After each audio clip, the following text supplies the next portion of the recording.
Hi children, we continue with our fifth chapter, coal and petroleum. Today we move on to the last topic of this chapter, that is natural gas.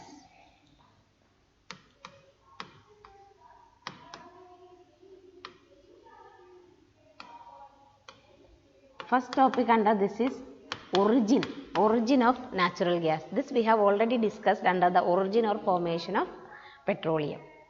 Natural gas has the same origin as that of petroleum. It is also obtained from the organisms that live in the sea.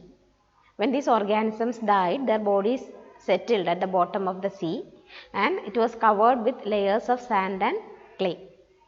As time passed, more and more sand and clay got deposited over these dead organisms, so they were compressed and they sank deeper and deeper. Then the temperature also rose. So over millions of years, in the absence of air, this high temperature and pressure converted these dead organisms to petroleum and natural gas. So that is the origin of natural gas. Now what are the uses of natural gas? First point is, it is used in the manufacture of many chemicals. Natural gas is used in the manufacture of many chemicals and fertilizers.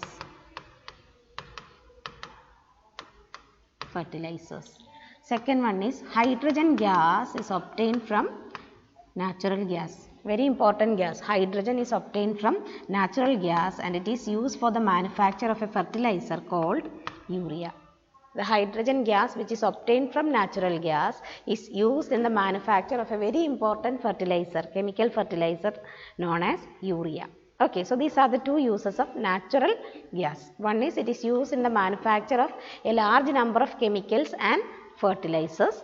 Then the second one is, hydrogen gas which is obtained from natural gas is used in the manufacture of a fertilizer known as urea. Now next is compressed natural gas.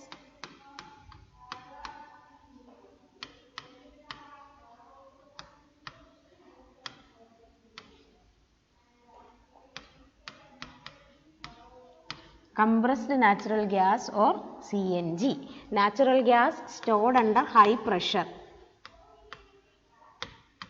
Natural gas stored under high pressure is known as compressed natural gas or CNG. If the question is what is CNG, please don't write the full form of CNG.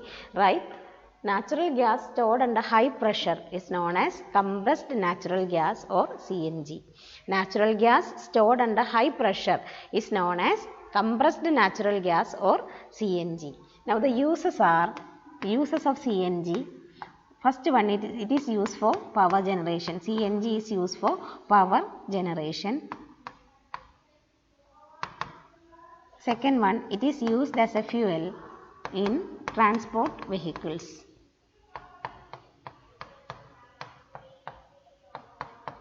Nowadays we have autos in that yellow and green color. They work on, instead of petrol and diesel, they use CNG as the fuel. Okay, so these are the two uses of CNG. They are used for, CNG is used for power generation and also it is used as a fuel in transport vehicles. So what is CNG? What are its uses? CNG is natural gas stored under high pressure. Compressed natural gas, CNG. It is used in power generation and also it is used in transport vehicles. Next is advantages of CNG over other fossil fuels. Actually, LPG also has the same advantages of CNG. Advantages of CNG or LPG over other fossil fuels. First one is, these two are less polluting fuels.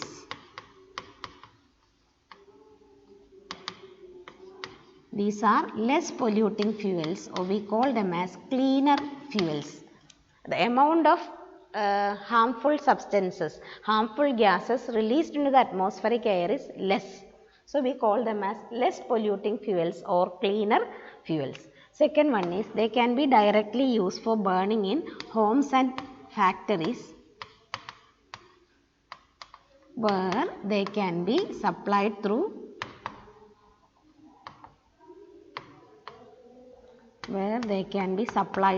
pipes. These fuels can be supplied through pipes. So, directly they can be used for burning in homes and factories. So, these are the two advantages of CNG and LPG over other fossil fuels. One is they are less polluting fuels. Amount of poisonous or harmful gases released into the atmospheric air is less. So, they are less polluting or cleaner fuels. Second one is they can be used directly for burning in homes and factories where they can be supplied through pipes. These fuels can be supplied through pipes, so they can be directly used for burning in homes and factories. So far we have been discussing about the advantages of fossil fuels, isn't it? But burning of fossil fuels cause air pollution. Some disadvantages are there. Burning of fossil fuels cause air pollution. When fossil fuels burn, they mainly release carbon dioxide gas into the atmospheric air. Mainly carbon dioxide, because fossil fuels mainly contain carbon. So, when they burn, they release carbon dioxide gas into the atmospheric air. Carbon dioxide is a greenhouse gas. This you might have learned. It's a greenhouse gas. It has the capacity to trap the heat rays of the sun. Carbon dioxide is a gas that is capable of trapping the heat radiations of the sun. So, as a result, such gases are known as greenhouse gases. So, as the amount of carbon dioxide increases in the atmospheric air, what happens? The amount of heat that is trapped, that also increases. This leads to global warming and an increase in the average temperature of the earth. We call this as global warming. So, this is a negative impact of burning of fossil fuels. Burning of fossil fuels cause air pollution, or it is linked to global warming, because fossil fuels mainly contain carbon. So, when these fuels are burnt, they release carbon dioxide gas into the atmospheric air. Carbon dioxide, being a greenhouse gas, traps the heat of the sun. This results an increase in the amount of carbon dioxide in the atmospheric air results in an increase in the average temperature of the earth. This phenomenon is termed as global warming. So, this is the disadvantage of excessive burning of fossil fuels. And also, we know that coal, petroleum, natural gas, all these are exhaustible natural resources. So, their amount in nature is limited. They are likely to be finished by human activities. Nowadays, we mainly depend upon petrol, diesel, etc. as the fuel for motor vehicles. So, the Petroleum Conservation Research Association, PCRA, they have given certain tips to people to save petrol and diesel while driving. So, tips to save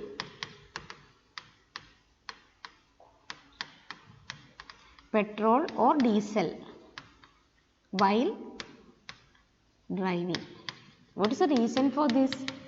Petrol and diesel are exhaustible natural resources. They are obtained from petroleum, which is an exhaustible natural resources. So, we have to save it for future. So, petroleum and diesel should be carefully used while driving. And also nowadays the price of petrol and diesel are also increasing day by day. So, we have to save petrol and diesel while driving. Important thing is while driving. So, please don't write what are the tips to save petrol and diesel while driving. Please don't write shorter distances we can walk or we can make use of cycle. Such points you do not write, because this is while driving. Okay. First is drive at a constant and moderate speed. Drive at a constant and moderate speed as far as possible. Second one, switch up the engine of the vehicle. Switch up the engine at traffic lights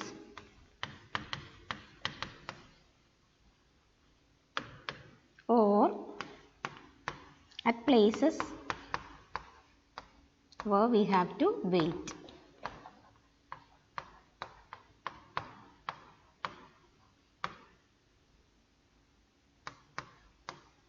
Where we have to wait.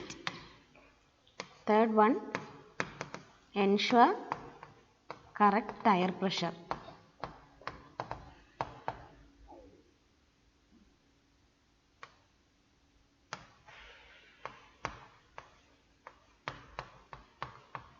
Ensure correct tire pressure.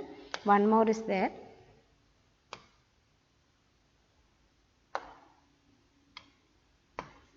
Ensure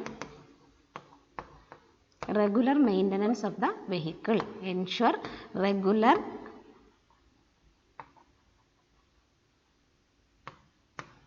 maintenance of the vehicle.